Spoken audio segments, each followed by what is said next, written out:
Seja bem-vindo ao canal Além do Véu TV. Aqui você encontra mensagens e nossas séries especiais que vão te inspirar a viver uma vida muito melhor. Que Deus te abençoe.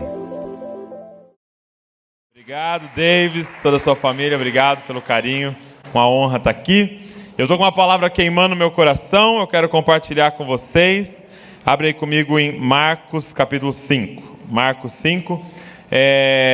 Se você que não me conhece, meu nome é Douglas, sou de Bragança Paulista, sou casado com a Val, tenho o Davi e a Luísa de filhos, e a gente lidera esse movimento chamado Jesus Copy, que prega que você é uma cópia de Jesus na terra, e a gente faz um trabalho online lá com Jesus Copy, também lidera uma igreja lá em Bragança Paulista chamada Família Jesus Copy.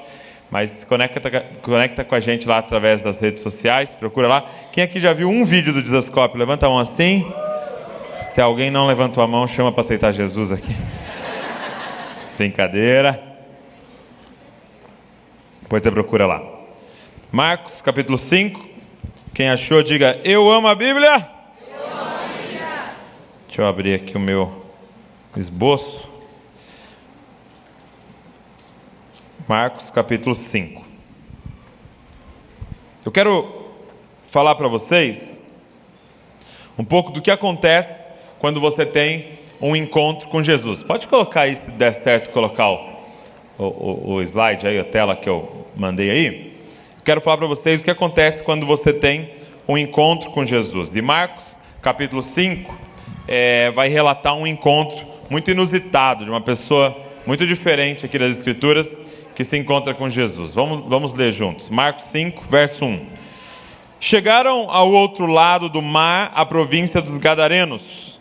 E saindo ele do barco, Jesus, saiu logo ao seu encontro dos sepulcros um homem com espírito imundo, o qual tinha sua morada nos sepulcros, e nem ainda com cadeias o podia alguém prender, porque tendo sido muitas vezes preso com grilhões e cadeias, as cadeias foram por ele feitas em pedaços, e os grilhões em migalhas, e ninguém o podia amansar. E andava sempre de dia e de noite, clamando pelos montes e pelos sepulcros, e ferindo-se com pedras. E quando viu Jesus ao longe, correu e adorou. E clamando com grande voz, disse: que tenho eu contigo, Jesus, Filho do Deus Altíssimo? Conjuro-te por Deus que não me atormentes. Porque ele dizia: sai deste homem, espírito imundo.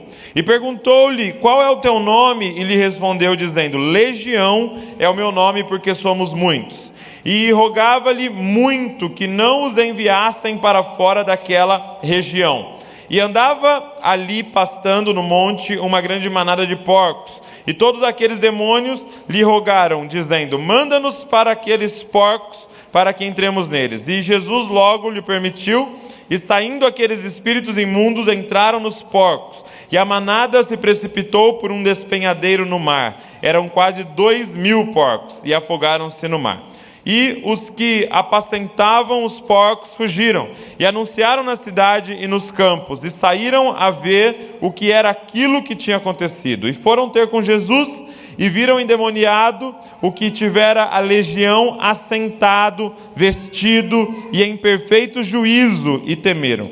E os que aquilo tinham visto, contaram-lhe o que acontecera ao endemoniado e acerca dos porcos. E começaram a rogar-lhe que saísse da sua região. E entrando ele no barco, rogava-lhe o que for endemoniado que o deixasse estar com ele. Jesus, porém, não lhe permitiu, mas disse-lhe: vai para a tua casa, para os teus, e anuncia-lhes quão grandes coisas o Senhor te fez, e como teve misericórdia de ti. E ele foi e começou a anunciar em Decápolis quão grandes coisas Jesus lhe fizera, e todos se maravilhavam. Feche seus olhos comigo. Papai, obrigado, Pai, pela Tua palavra. Senhor, obrigado por essa noite a gente poder juntos aqui, Senhor, buscar a Tua face, entender mais sobre quem Tu és. E eu queria te pedir: libera o Teu Espírito Santo sobre nós, Pai, para que a gente possa ser guiado, Pai, no entendimento de quem Tu és. Pai, que não seja somente letras e frases, Pai, mas seja o Filho encarnado aqui através das palavras. Espírito Santo, nos guia em toda a verdade. Nós queremos ouvir Tua voz hoje aqui. É o que eu te peço no nome de Jesus. Amém e amém. Glória a Deus. Vocês estão felizes ainda? Amém. Sabe que sempre que a gente vai preparar uma pregação, você prepara a introdução. E o objetivo da introdução em uma pregação é prender a sua atenção, né? É ganhar a sua atenção para que você fique atento para o restante da mensagem. Agora, quando você lê um texto como esse, você quase não precisa de introdução. Porque o texto ele é tão peculiar, ele é tão diferente que você já fica ali, né, um cara endemoniado de uma legião e de repente ele manda entrar em porco e o demônio entra no porco e o porco se mata e aí tudo isso que acontece nessa história já prende a nossa atenção, é algo muito intrigante. Agora, se nós pudéssemos trazer para os dias de hoje, quem seria esse homem que se encontra com Jesus? Esse homem que a gente conhece como gadareno, quem seria ele? Né? Que comparação a gente poderia fazer para os dias de hoje? E se você começar a estudar um pouco sobre esse homem, você vai descobrir que hoje esse homem seria o que nós chamamos de um psicopata. Ok? Essas histórias que você ouve de homens que a gente chama de psicopatas ou de sociopatas, homens que fizeram atrocidades, que você pensa, cara, não é possível, isso é uma história, isso é um personagem, não é possível que alguém fazia isso de verdade, e homens que até se tornaram livros e se tornaram filmes devido aos crimes que cometeram. E até coloquei alguns aqui, pode passar. Eu fui semana passada assistir o Coringa e apesar de ser um personagem apenas, ok, é o relato de como alguém se torna um psicopata. É um filme assim, eu nem indico que vocês vá assistir assim, porque é um filme bem forte assim, de alguém com uma doença mental e que sofreu várias coisas na vida e se torna então um assassino em série, se torna um psicopata. Mas aqui eu coloquei alguns que são personagens reais. Por exemplo, o do meio ali é o Charles Manson. O cara é um dos psicopatas mais famosos da história, porque ele fundou uma seita, onde ele treinava as pessoas que participavam dessa seita para matar pessoas de forma brutal, e eles pegavam o sangue das vítimas, por exemplo, e escrevia nas paredes do local que eles se reuniam. Então, coisas assim, atrocidades, que a impressão que a gente tem é que não é possível, isso é um filme de terror. O da ponta ali é o Ed Gein, e esse cara ele matava suas vítimas e ele tinha uma prática, ele arrancava a pele das vítimas e fazia roupas, fazia uns negócios lá para pôr na casa dele, decorava a parede com pele humana. Então você fala, cara, como alguém faz isso? Sim ou não? Como? Como que alguém abre um ser humano e mata um ser humano, e arranca a pele de um ser humano? Como alguém pode ter prazer nisso? E para a gente, essas figuras, né, e os caras que cometeram crimes no Brasil, tem vários criminosos famosos no Brasil que mataram vítimas, que abusavam delas sexualmente, e esse cara seria comparado a esses homens. Tá? Ele era um homem, esse gadareno, pode passar para mim, possesso, cara, de demônios. Aqui, esses homens que a gente viu, eles, a psicologia tenta explicá-los, a sociologia tenta explicá-los, mas nós sabemos um elemento a mais que há nesses homens, que é uma possessão demoníaca. E aqui nós estamos diante de um homem que a Bíblia chama de gadareno, porque ele vivia ali na região de Gadara e que estava possuído por demônios. E aí ele fala de algumas características desse homem. Por exemplo, a primeira coisa é que esse homem vivia entre os mortos. Esse homem morava no cemitério, ok? Ele dormia lá no cemitério, acordava no cemitério. O lugar, a moradia dele era entre os túmulos, entre os sepulcros, ok? Ele vivia entre os mortos. E assim, se pra gente hoje já é algo extremamente estranho, nessa época mais ainda, porque os judeus consideravam o cemitério como um lugar impuro, um lugar imundo, né? Você sabe que na lei levítica ninguém poderia tocar no morto. Se tocasse no morto, você estava impuro cerimonialmente. Então, para eles o cemitério era um lugar impuro e havia uma crença que era um local de demônios, os cemitérios. E esse homem, ele morava num cemitério. Por quê? Porque ninguém vivo queria a companhia desse homem. As únicas companhias que esse homem tinha eram aqueles cadáveres. Segunda coisa que a Bíblia diz sobre ele é que com frequência tentavam prendê-lo. Tentavam prendê-lo com correntes, tentavam prendê-lo em uma cadeia, tentavam prendê-lo de todas as formas, mas a Bíblia relata uma força sobrenatural desse homem. Uma força dada pelos demônios. Então aquilo que você lê nos quadrinhos, aquilo que a gente vê direto no cinema, era o que acontecia com esse homem. A Bíblia diz que ele estourava as correntes e que ele despedaçava as cadeias e nada podia prendê-lo. Meu irmão, você imagina você saber que tem um homem desse na cidade? Você é doido, fala. Minha irmã, você imagina ficar sabendo que tem um maluco desse às soltas na cidade. E que tentaram prendê-lo, mas ele estoura a cadeia e sai. Era um isolamento. Ninguém queria ele por perto e ninguém queria estar perto dele. E é por isso que ele vivia entre os mortos. Além de o tempo todo tentarem prendê-lo, ele estava totalmente isolado socialmente. Provavelmente esse homem não tinha nenhum convívio social, ele não tinha um amigo, não tinha familiar. Provavelmente depois, quando você vai ver no final, ele devia ter família, como esposa, filhos, mas ele não tinha convívio com ninguém, ele não falava com ninguém, ele não era tocado por ninguém. Esse homem vivia um isolamento social. A Bíblia diz também que ele, dia e noite, era atormentado por esses demônios. Dia e noite, não era eles vinham e faziam alguma coisa e saíam, não, era dia e noite, ele ficava andando por toda parte e gritando. Então você imagina o estado mental desse homem. Alguém que dia e noite, porque eu não sei se você já parou para pensar, quais são as coisas mais essenciais para a vida humana? E a primeira coisa mais essencial para a vida humana, que se você ficar alguns minutos sem, você morre, é o ar. Se você parar de respirar, se você ficar sem ar, alguns minutos você morre. A segunda coisa essencial para o ser humano qual é? Quem sabe? Não. Água é a terceira coisa. A segunda coisa essencial para o ser humano é dormir. Se você ficar 3 dias na frente sem dormir, usando um termo bem chulo, o seu cérebro começa a derreter. O ser humano não pode ficar sem dormir, tanto que ficar sem dormir é um dos instrumentos de tortura para você tirar informação de alguém. Os torturadores, no passado, e provavelmente ainda hoje em algum lugar por aí, eles usavam isso, deixavam aquela pessoa, aquele prisioneiro sem dormir, para que ele confessasse o que tivesse que confessar. Por quê? Porque passado 2 ao 3º dia, a pessoa começa a enlouquecer, porque o cérebro não pode ficar sem dormir. Você imagina quanto tempo esse homem estava sendo completamente atormentado por esses demônios, dia e noite, noite e dia.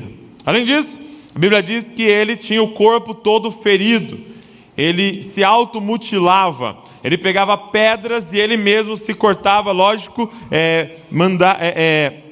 sob a influência desses demônios, ele mesmo se cortava. Então você imagina um corpo todo ferido, um corpo todo rasgado, todo machucado, um corpo inteiro de feridas feita por aqueles demônios guiando esse homem.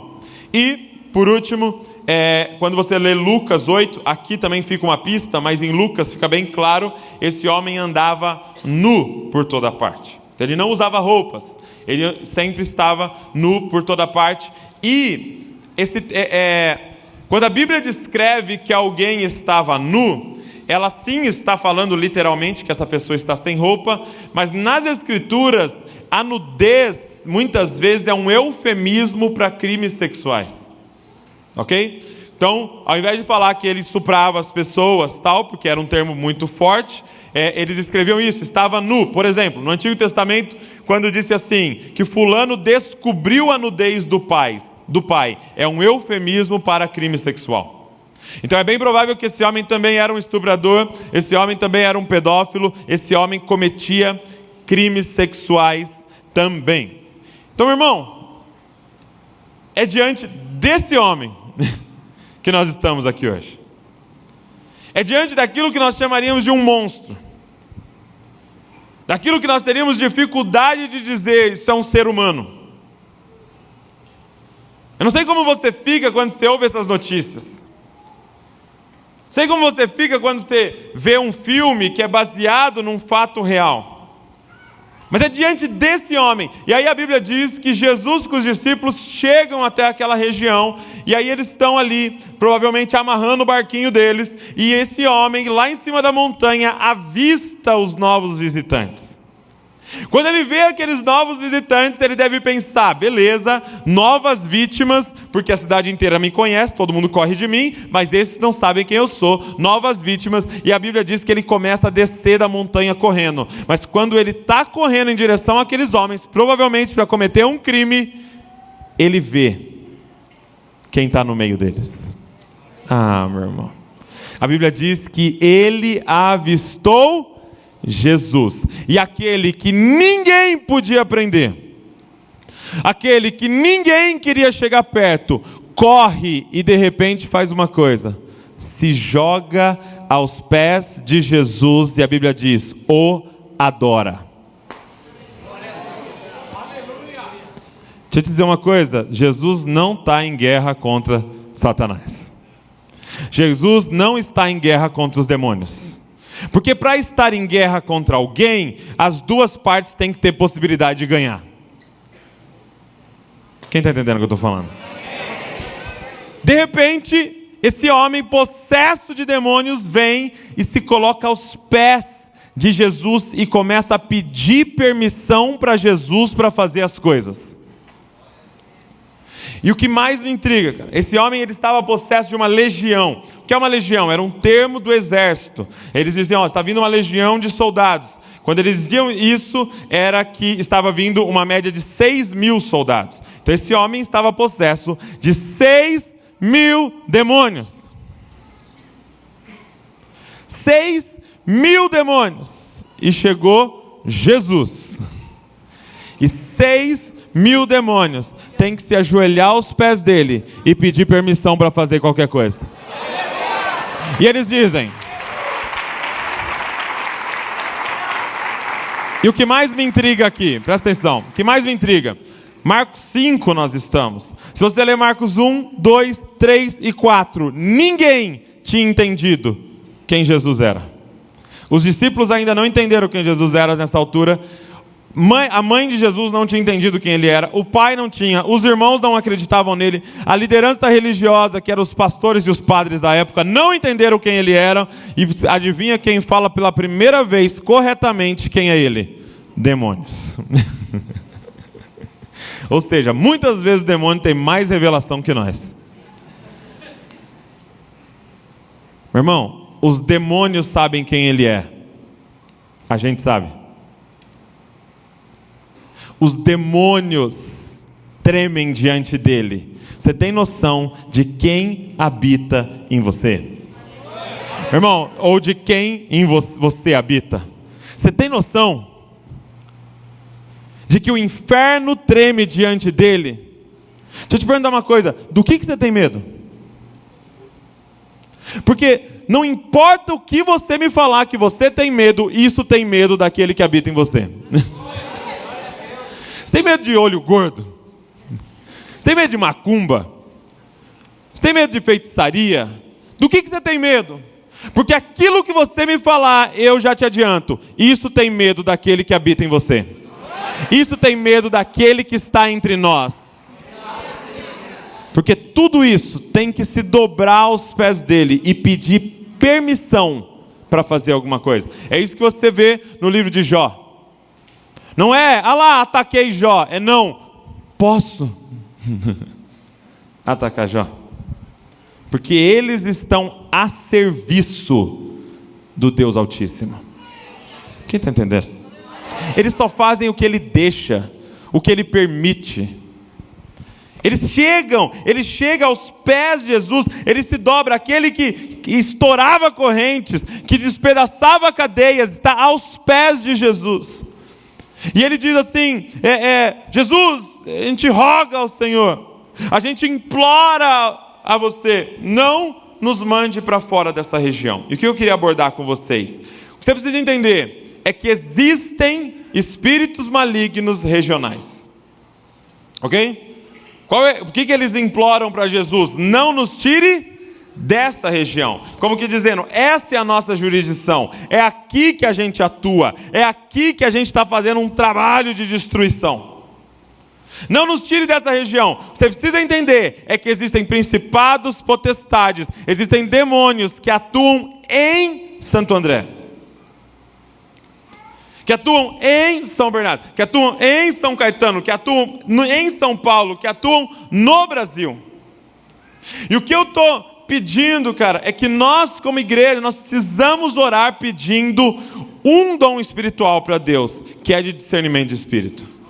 Cara, o que os demônios estão fazendo em Santo André? Nós precisamos discernir essa cidade. Nós precisamos compreender essa cidade. O que está acontecendo aqui ou onde Deus plantou você? O que eles estão fazendo neste lugar? De que maneira eles estão atuando neste lugar?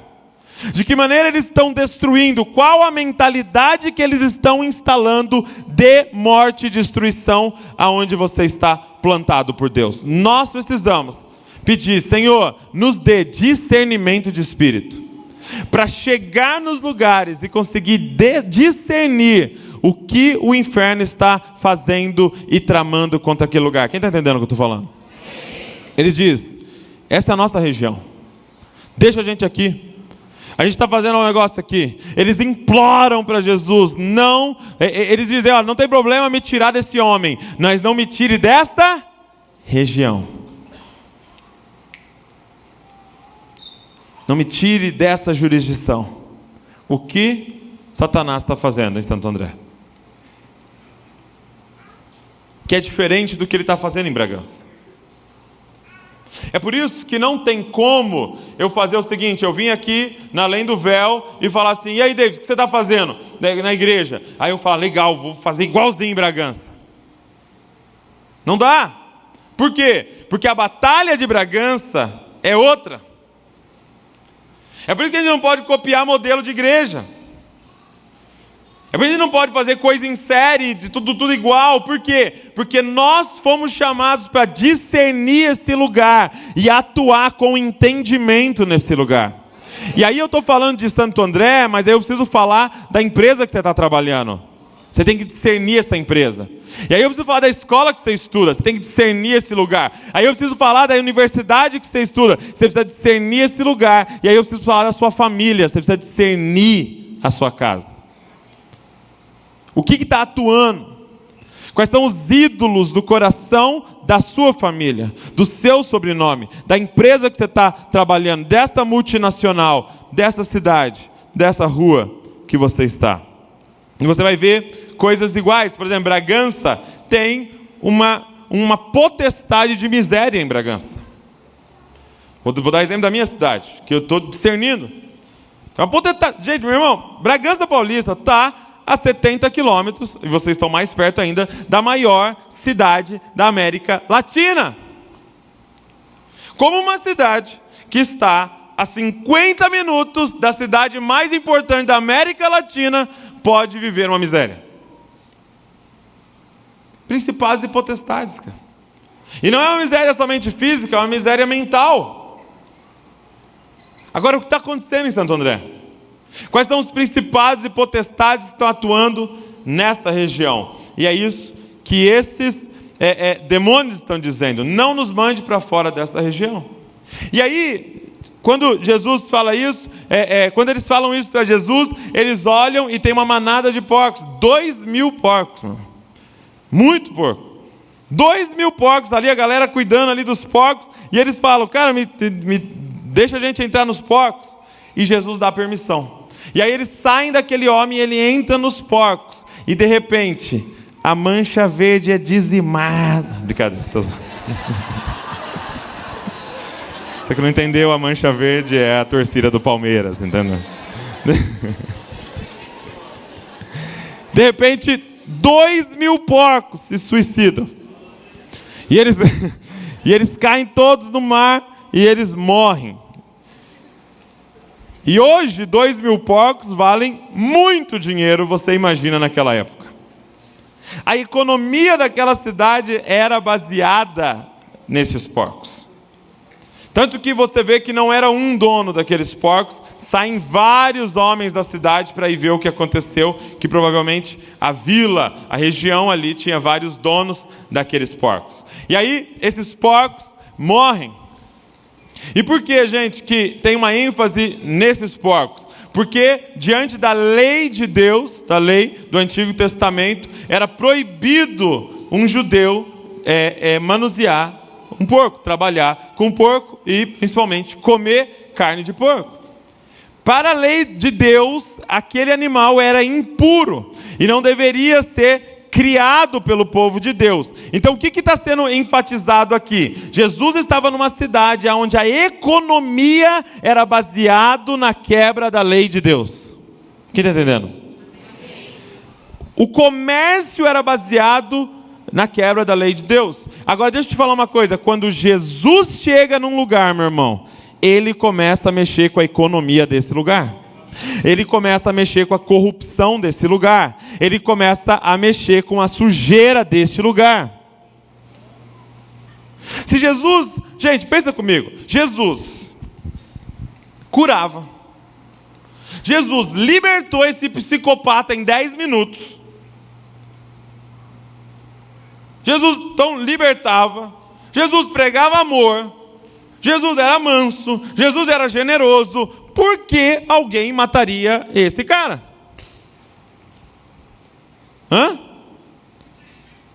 Por quê? Porque além de tudo isso que ele fazia, ele curava. Mas, meu irmão, ele mexia na corrupção de um lugar. E esse é o problema, quando você discernir sua empresa... Você tem cura, você tem libertação e sua mensagem é de amor. Mas a sua mensagem também mexe com aquilo que está errado.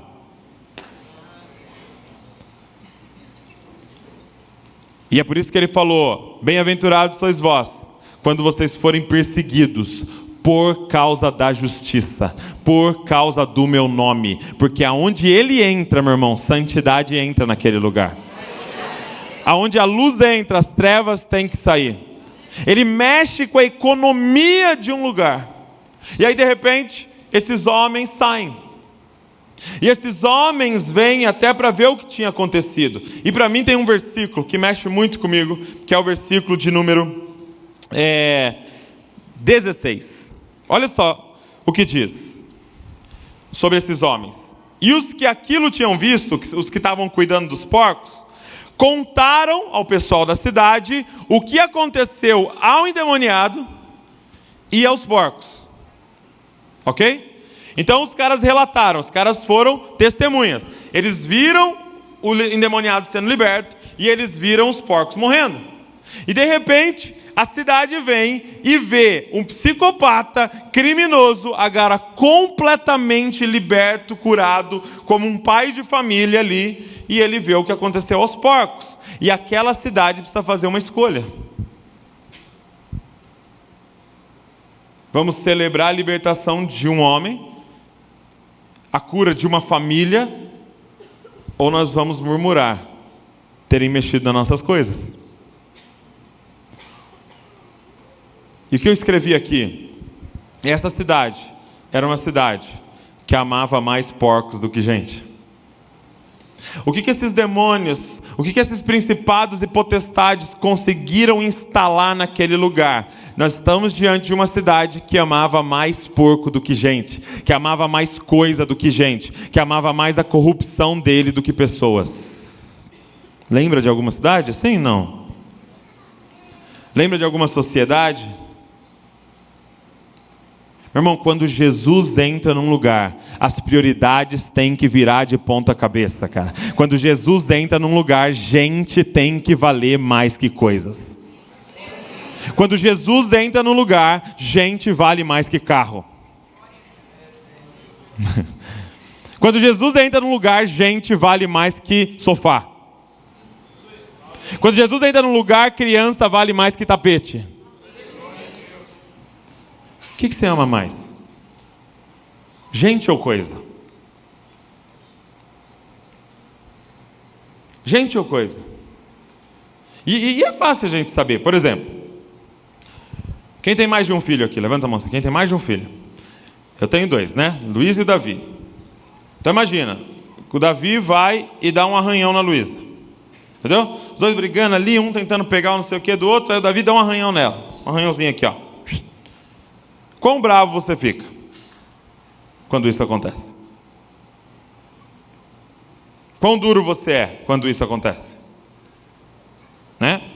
Sua filha sofreu um arranhão. E se o seu filho está com seu iPhone XS 13 Plus na mão, jogando joguinho, e ele derruba e racha a tela no meio? Quão bravo você é? Em que momento ele recebe um castigo maior?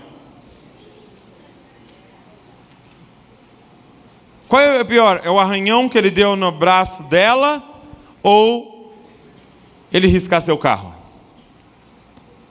O que te deixa mais bravo? Quando Jesus entra, uma coisa tem que mudar. Gente passa a valer mais do que todas as coisas, cara. Não importa o meu sofá, importa as crianças. Não importa mais o tapete, importa é os irmãos virem aqui em casa e a gente se divertir junto e muita comunhão. Porque gente vale mais que casa. Gente vale mais. Jesus olhando aqui, está feliz da vida disso aqui. E não é por causa de nenhum tijolo. Ele está feliz da vida por causa dessas pedras vivas reunidas aqui nesse lugar. Porque é sobre gente. Uma cidade que amava mais porcos do que gente. E aí, os moradores dessa cidade expulsam Jesus. Cara, ele acabou de libertar um psicopata. E eles dizem, sai daqui, por quê? Porque você mexe com a nossa corrupção, você mexe com a nossa ilegalidade, você mexe com a nossa sujeira, e a gente não quer ninguém mexendo. E Jesus, extremamente educado, o que ele faz? Vai embora. E ele entra no barco. E quando ele entra no barco, quem corre atrás dele? O ex-endemoniado. E o ex-endemoniado faz o óbvio, que todos nós faríamos. Corre atrás dele e fala, Jesus, espera! Me leva com você. E olha como diz o versículo de número 18. E entrando Jesus no barco, implorava o que for endemoniado: deixa eu estar com você. Deixa eu ir com você. E cara, quando eu estava lendo isso, o Espírito Santo falou algo muito claro no meu coração, que é na verdade o que eu vim falar aqui. Eu enrolei tudo isso porque eu quero falar isso agora. Presta atenção. Quando eu estava lendo esse texto, eu senti o Espírito Santo dando uma palavra profética para nós hoje aqui. Por quê? Porque no verso de número 10 está escrito: e os demônios imploravam, deixa a gente ficar nessa região. E Jesus falou comigo, e vocês estão pedindo, me tira dessa região. Eu não sei se você entendeu. Os demônios imploravam, deixa eu ficar nessa região. O primeiro crente queria ir embora da região. Jesus olha para ele e fala, não. Você fica, porque eu preciso de um ponto de luz em meio a essas trevas, cara. Você fica, por quê? Porque você é o cara que sabe o que era ter esses demônios dessa região e agora estar liberto desses demônios dessa região. Você vai ser o meu missionário nesse lugar. Você fica. E eu queria fazer uma declaração com vocês aqui. E a declaração é essa: nós decidimos ficar. Perdão se você estava orando para sair do país. Eu quero te dar uma mensagem hoje. Deus está mandando você ficar. Porque nós não temos mais mentalidade de exploradores. A gente não vai para onde dá mais. Nós somos embaixadores do reino de Deus. A gente vai para onde precisa mais da gente. Quem está entendendo o que eu estou falando, cara? Nós decidimos ficar, cara. Nós decidimos ficar. Por quê? Porque deixa eu te dizer uma coisa. Só tem atuação dos demônios aonde a igreja não pisou. De novo. Os caras têm que se prostrar aos pés de Jesus, ou seja, eles só atuam aonde a igreja, que é os pés de Jesus, ainda não pisou. Então, se a gente pedir para sair, eles vão ocupar. Então, para de orar para sair dessa empresa, ocupa ela. Para de orar, Senhor, me tira do meio desses familiares, beberrões terríveis. Não, você é o ponto de luz dentro daquele lugar. Fica. Fica. Mas, Senhor, eles amam mais porco do que gente. E daí, agora tem aí alguém que ama mais gente do que porco. Fica. Gente, é claro que eu não estou falando com quem tem um chamado missionário, com quem tem um chamado para outras ações, você está indo para a Índia. E, cara, eu quero que você vá para Harvard. Sabe para quê? Para pegar as ferramentas para a gente mudar essa nação. Não para morar em Boston.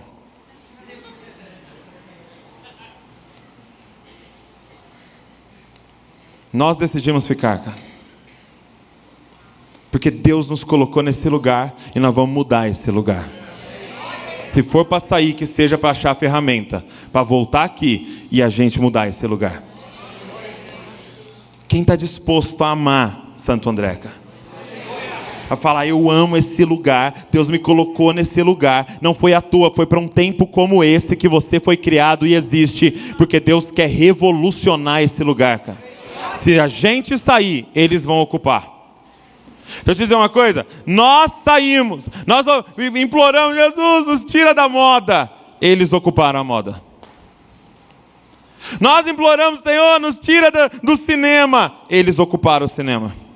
Nós imploramos, Senhor, nos tira da arte. Eles ocuparam a arte. Nós pedimos para sair das escolas, eles ocuparam. Nós saímos das universidades e eles estão ocupando. Chegou o tempo da gente tomar esses territórios todos de volta, cara. E é só questão de a gente pisar lá. É só questão de pisar lá. Nós decidimos ficar. Quem está entendendo o que eu estou falando, cara? Sabe, a gente chegou nas escolas e viu lá o cara potencial, top, inteligente. Sabe o que a gente fez? Vem ser líder de jovens. E os demônios tomaram conta da escola. Chega, gente. Não precisa de mais líder de jovens, precisa de diretor de escola. Precisa de professor lá dentro. A gente precisa de vereador cheio do Espírito Santo, não mais de diácono. Diácono tem um monte. Está sobrando. A gente precisa de advogado. A gente precisa de médico. Que quer ir para os postinhos que ninguém quer ir. Porque não paga bem, mas não está nem aí porque ele não serve a mamon. Ele não quer explorar Santo André, ele quer investir em Santo André. Ele não está indo onde dá mais, ele está indo aonde ele pode dar mais. Cara, quem está entendendo o que eu estou falando?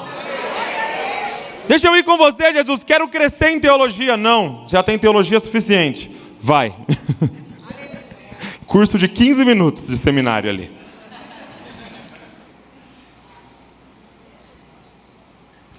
Deus está falando com alguém aqui, amém? E aí, a Bíblia diz assim, que Jesus fala para ele, no verso 19, Jesus, porém, não lhe permitiu, mas disse-lhe, vá para sua casa. Ou seja, por onde começa? Vá para sua casa. E aí você fala assim, mas como, Douglas? Eu preciso fazer o curso, preciso fazer... Não. Olha o que ele fala, vai para sua casa, para os teus, e anuncia o quê? Quão grandes coisas o Senhor fez por você. Sabe qual é a sua pregação? O seu testemunho. Gente, para de querer defender a fé cristã. Para de querer fazer apologética. Tal, para. Você precisa falar. Eu era cego, agora eu vejo. Eu era um paralítico, agora eu ando. Eu era depressivo e queria morrer. Agora eu acordo com uma alegria no meu peito que eu não sei explicar. Eles querem ouvir o que Deus fez por você. O que Deus fez em você, que você está desse jeito que você está hoje. Vai e anuncia quão grandes coisas o Senhor fez por você.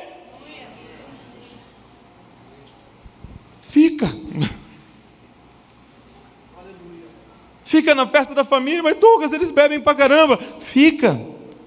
E aí eles vão falar assim, pô, pega aí. Você vai falar assim, não preciso, cara. Descobri outro vinho. Aí eles vão falar, e aí, você não vai ficar com nenhuma menina? Ou as meninas, você não vai... E aí, quem que você está namorando? Você fala, cara, você não acredita. Descobri um noivo.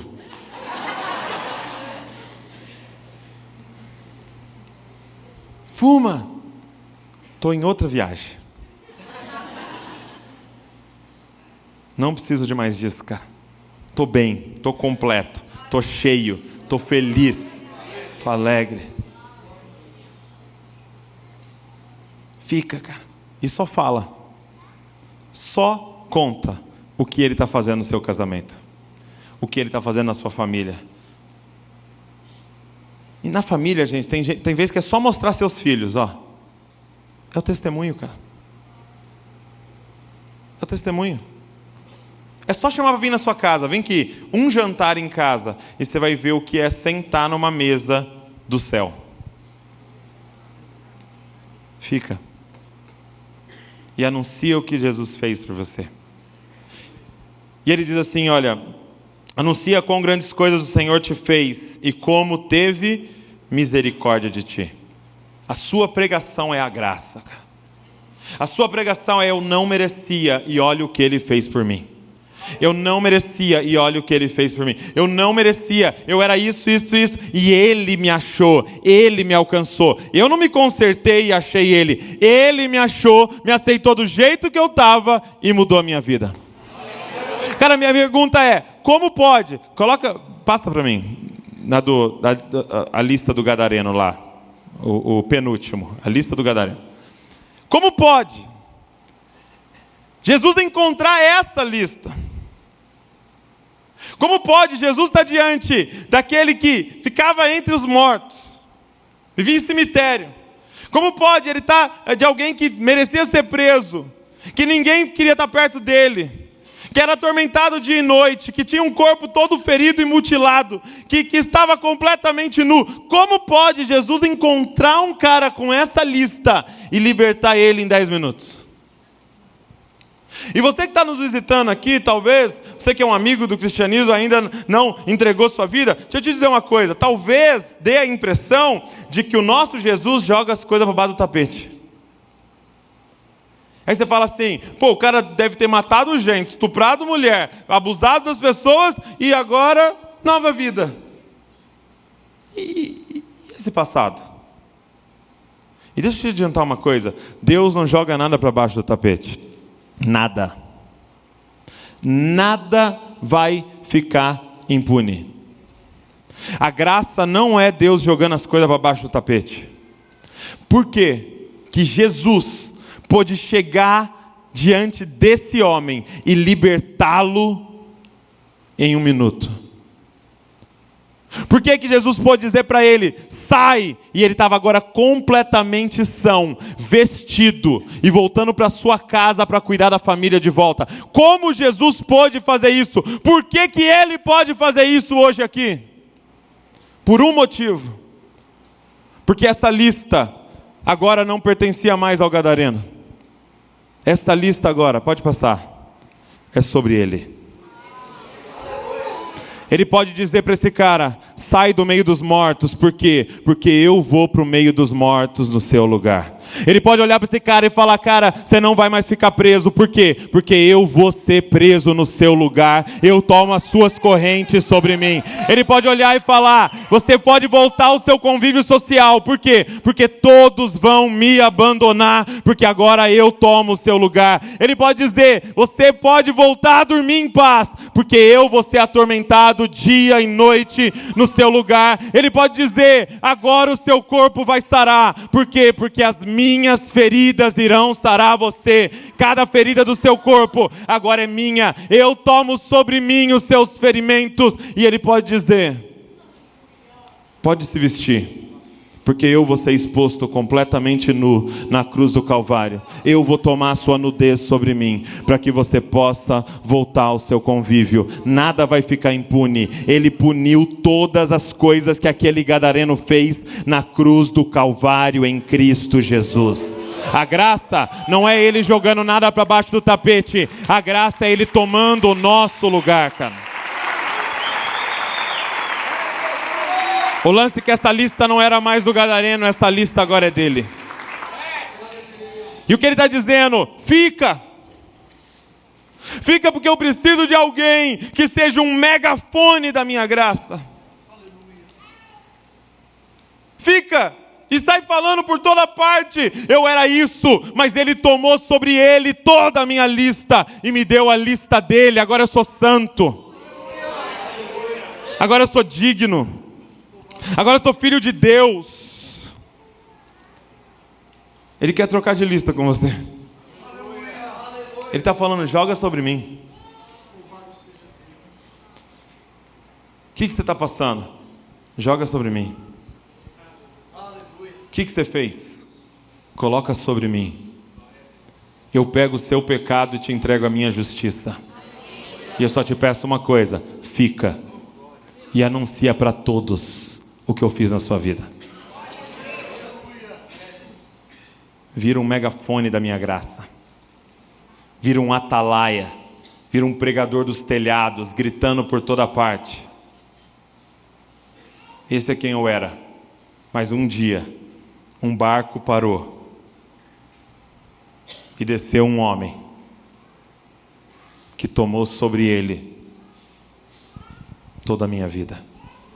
E colocou sobre mim toda a vida dele.